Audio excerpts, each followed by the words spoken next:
I met a young lady who became pregnant by a married man with 3 children. She was vulnerable, and instead of judging her, I chose to stand beside her. Today, I have a relationship with her and her baby. I see that child at set times because I have a life and responsibilities. Love does not require me to abandon my life, it requires me to make room in it. And that is why I want us to have an uncomfortable conversation about adoption. We have created so many rules around motherhood. You must have your own child, preferably a boy, preferably by a certain age, preferably biologically. Yet, culture is something we create to serve humanity. We were not created to become prisoners of culture. We once killed twins because of cultural beliefs. We changed. We must be willing to change again. Some people say, what about diseases? What about the risks? What if the child becomes difficult? There are risks in almost everything we do. We don't abandon every possibility because risks exist. We build safeguards. And adoption must never mean getting a permanent house help. It must never mean sending your biological children to private school while the adopted child gets leftovers. That is not adoption. That is exploitation. I also want to speak to women, married or unmarried. Do not let society convince you that your worth depends on producing a child. And having one child does not mean you must keep searching for another one simply because someone wants a male heir. I have one child. I have a daughter. I am extremely content. I don't need a son to complete me. Meanwhile, we send our children abroad and later complain, who will look after us? They don't come home. Look around you. There are children everywhere who need someone to invest in them, not as charity, but as family, responsibility, and love. The child on the street today may become tomorrow's danger because we refused to see them. Maybe the emptiness we are trying to fill with biological children could sometimes be filled by giving a child who already exists a home. We are all children of God, yet He is not our biological father. Perhaps love has never been as biological as we think. Well, I'm an adoptive father. I have 2 adopted kids. Legally adopted or fostering them Adopted. through proper legal means. Yeah. Okay. And I think it's still one of the best things that's happened to me. It was a default setting. It was an attitude I developed while we were trying to conceive. I mean, it was a very tedious period, 3 years of, fertility treatment. And eventually my wife was told, or we were told that my wife cannot conceive. I said, so you know what, we're going to wait for 5 or 6 years and we'll go to any orphanage. Specifically, I mentioned the one run by Nika ADM. We'll just go there and just, in fact, the word I used was, we just pack 4 children. That stuck in my head. So the first pregnancy was a very difficult one. The second one was also difficult. But this was a woman who had been told, you can't conceive. But this mentality of, I said 4, we went to bed, and then there was an opportunity. I said, okay, I think we should just have made up my mind that I was going to do this. Even though I didn't understand the implication, I didn't know what I was saying, I didn't know how this journey would look as at that time. And we did. Looking back, that's about 12 years ago.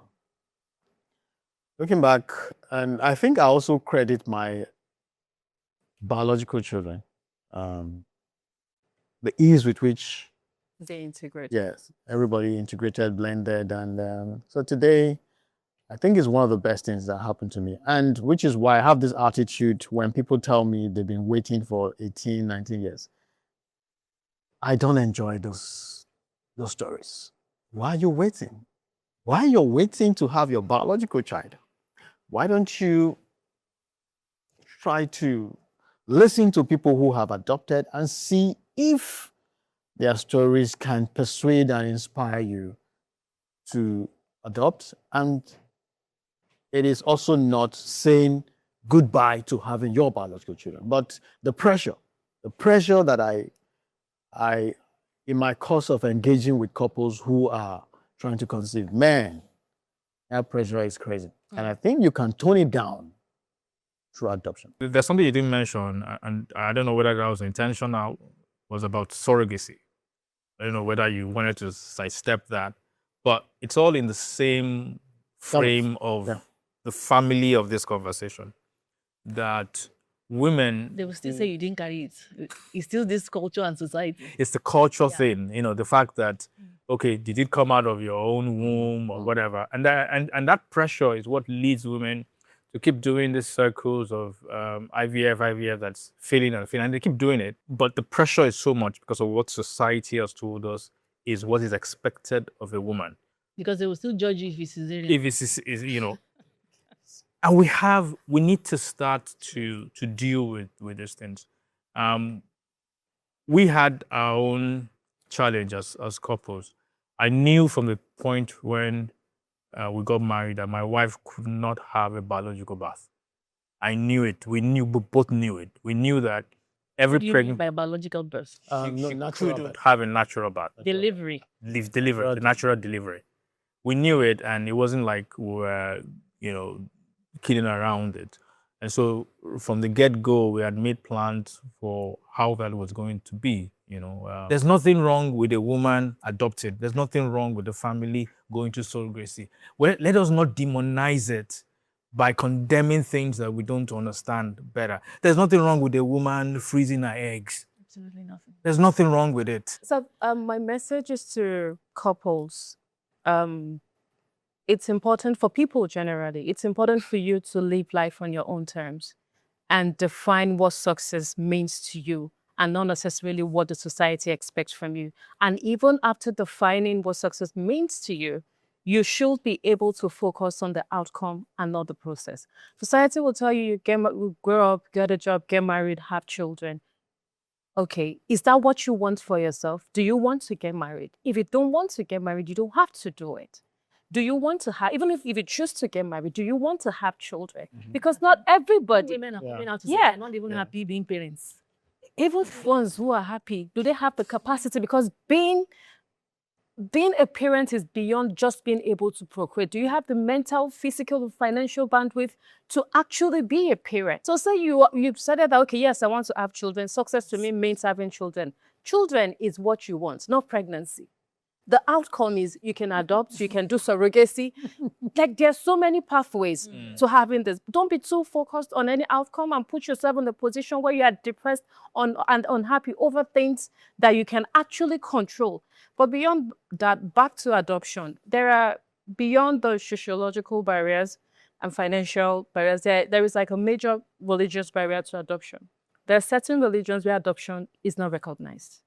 I mean, an adoptive child cannot adopt the family's name and is not eligible for inheritance. So what religion is that? Islam.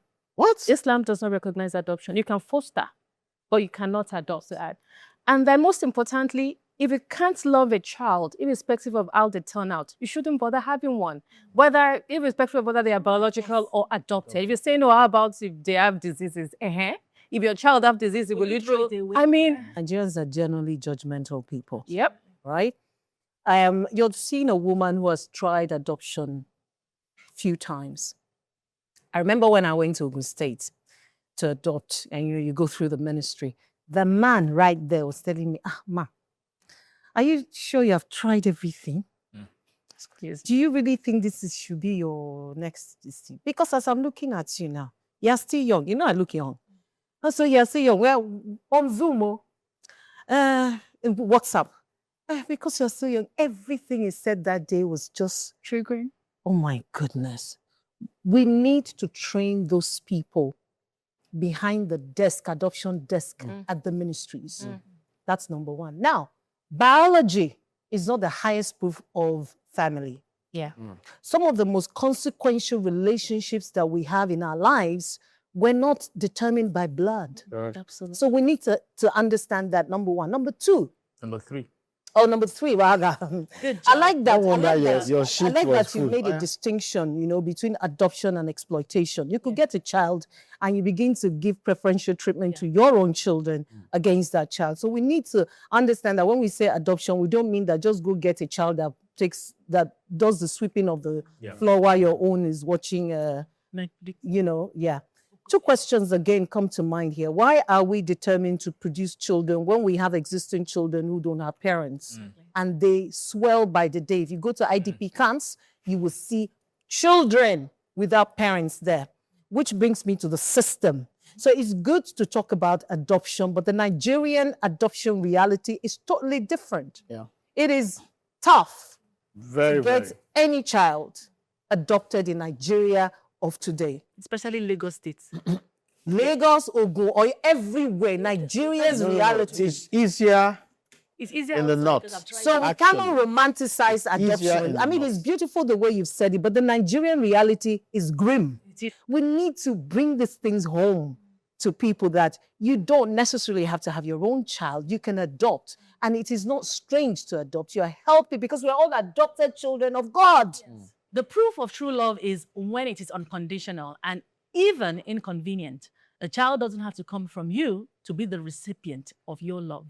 All right, Ronke, true love goes beyond boundaries. Let's just journey beyond boundaries to confront the challenges of a sector in desperate need of an ecosystem.